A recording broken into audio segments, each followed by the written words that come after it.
Should we buy or sell PetIQ? First off, read this disclaimer carefully. Then do your good deed of today by liking and subscribing. Pet animal affection is one of the megatrend themes.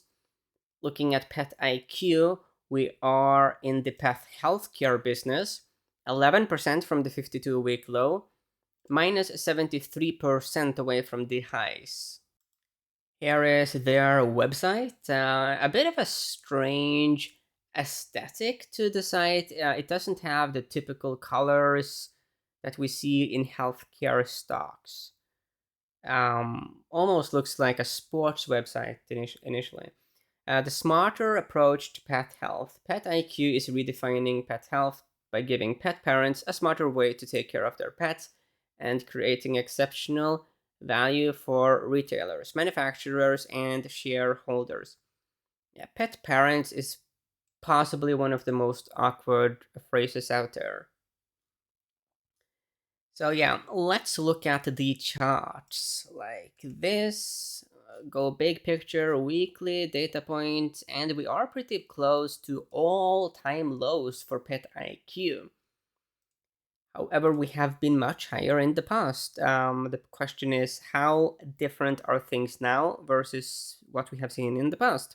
If we were to go up here to the lows of 2018, that is 142% above us. If we were to make new all-time highs, 513%. Obviously, that doesn't mean we will go back there to those highs, but it means that when we have seen such a big fall, we need to ask the question, is it too much? When we zoom in a bit here, we see something very interesting in the last three candlesticks especially. We have gone from this very obviously bearish behavior, like here, clear downtrend, to now it's more of a sideways action here. Does that mean that we are going to skyrocket upward? No, but it's obvious that the bears are not able to push lower. That is initially an interesting thing. Looking at the daily data points, you see the purple 20-day moving average is being resistance now for some time, but we peaked above it on Friday. It's interesting. Looking at RSI here and the PPO, we are emerging from very low levels on the daily data points. So we are sort of trying to establish a new level here on RSI from these rallies. So you see that during this counter trend rally, we went up here towards RSI 40-ish before we failed. Like 40 RSI is not usually a fail level for the bulls, but it is currently a fail level in PetIQ because the bearish sentiment is so strong. But it is interesting to see the context here of a breakout above the 20 daily moving average. We are still, relatively speaking, low on RSI. Hence, the bulls should have the opportunity now to go higher and spook the bears a bit.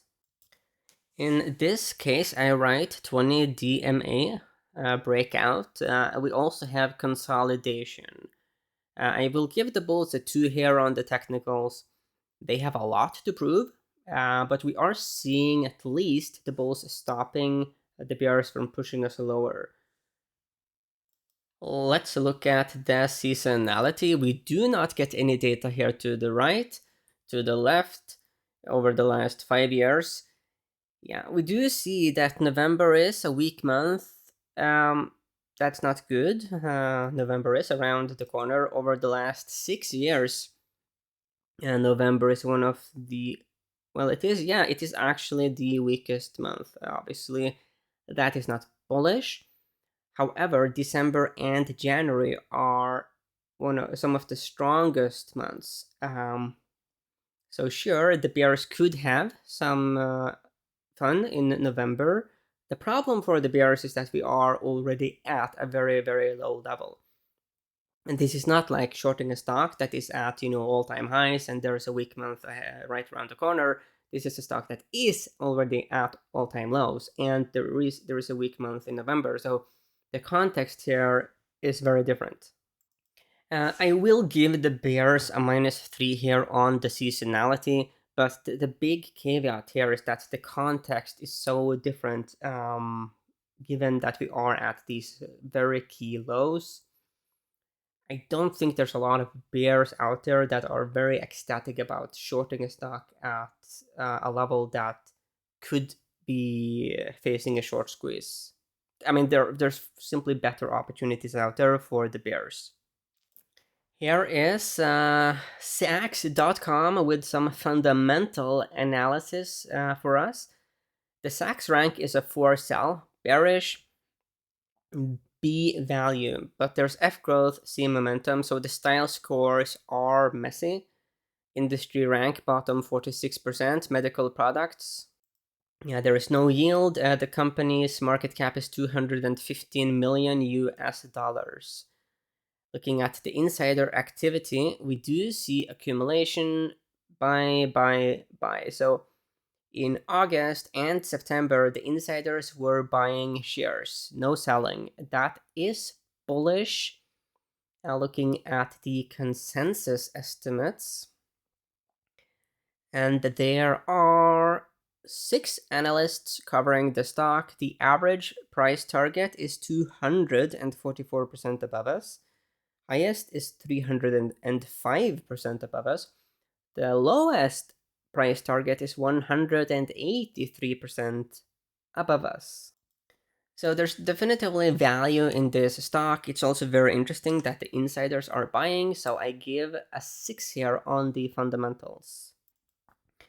Let's look at some relative performance. There is a 9% negative correlation long term with the S&P 500, 17% positive with the retail ETF XRT, then 40% with POS, which is the PET ETF, minus 84% with the dollar index, short term.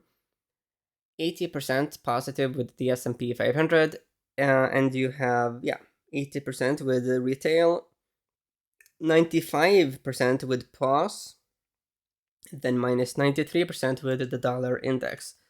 Unsurprisingly, what happens with the POS ETF is going to have the biggest effect on PetIQ.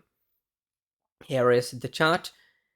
Massive fall from grace, but looking at the last 4 weeks here, we do see higher highs and higher lows.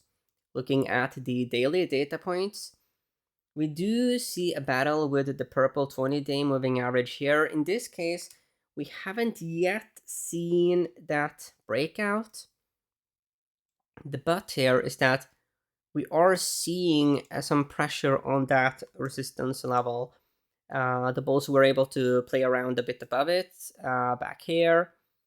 There is interesting price action here, showing us that the bears are retreating a bit, maybe going into hibernation. The bulls are being a bit more assertive. Looking at these other indicators, accumulation distribution is not really that shabby. I mean, there is some interesting price action here. Let's compare PetIQ with the POS ETF.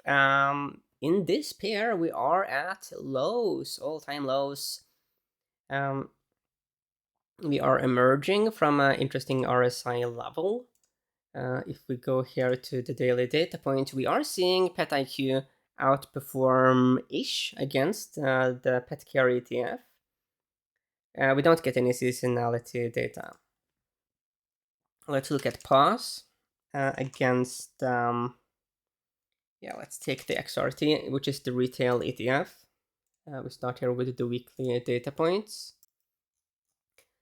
Looking long term, we are at some interesting lows here.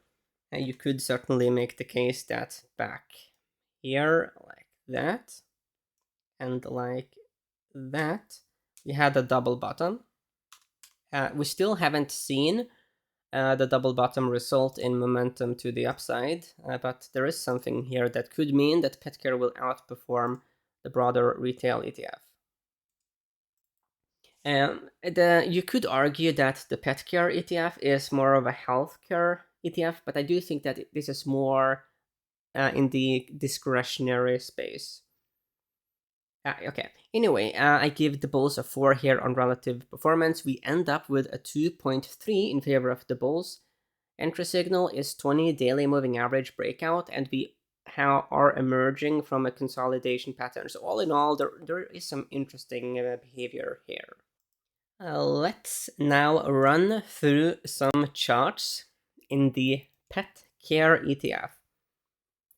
First on the list is IDEX Laboratories. That is the biggest component.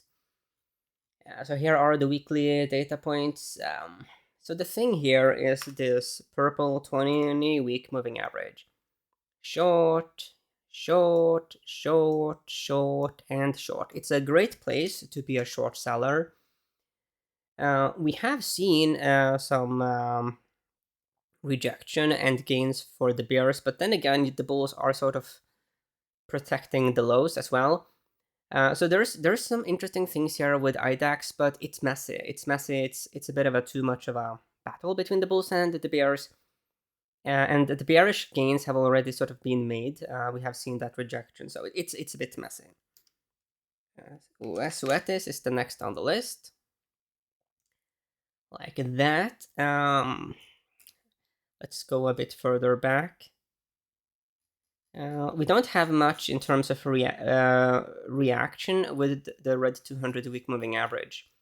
We are below it, but we don't have that much history. And looking at the latest candlesticks, the wicks, we don't have surgical interaction with that moving average, so we have to be a bit careful about using it. It makes more sense here to look at the 20 daily moving average. Clear resistance level, very surgical. But here again, the bears, they shorted it. And they shorted that, moving average on the 19th. They have made some gains. Then again, we are at a low level. There could be some major lows here. Let me draw it in like that. This is a place where a very substantial double bottom could form. That's interesting. It's definitely an opportunity here for the bulls. Next on the list is Elanco Animal Health. Elanco.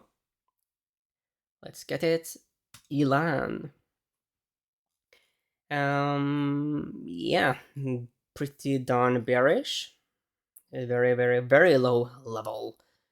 Oh wow, look at this RSI level. Extremely oversold, extreme low PPO. Looking at these daily data points, yeah, I mean, we are emerging from these extreme levels. So some gains have been made here for the bulls. So let's measure how much. So from this recent low, the bulls have made, 6-ish%. The key resistance level here is definitively this very much, purple 20 daily moving average. Very easy for the bears to go back there and just short the stock. So as long as we are below the 20-day moving average, the bears will just sort of view it as a way to like print money. They would just short it. They know exactly where to put in their short level and where to put in their stops above the 20 daily moving average. So yeah, as long as we are below the 20-day moving average, then we know what the bears will do. And we know where the selling pressure will come in. So we have looked at PetIQ, looked at some of the underlying stocks in the pet care ETF. We did see some intriguing developments. Then again, we are sort of like waiting for the bulls to make the move. The bears, they do have their key levels, but those levels have worked so easily, quote unquote, for the bears now that it's becoming a bit too easy. So when you have like a level where you can go back to short and short and short, there is the increased risk for the bears because it usually isn't that easy. And the more sophisticated bears, they understand that. So they will actually start to become more skittish now, maybe tighten their stops, because it's too good to be true. And though that can create the setup for a bit of a short squeeze that can, give the bulls the momentum that they need.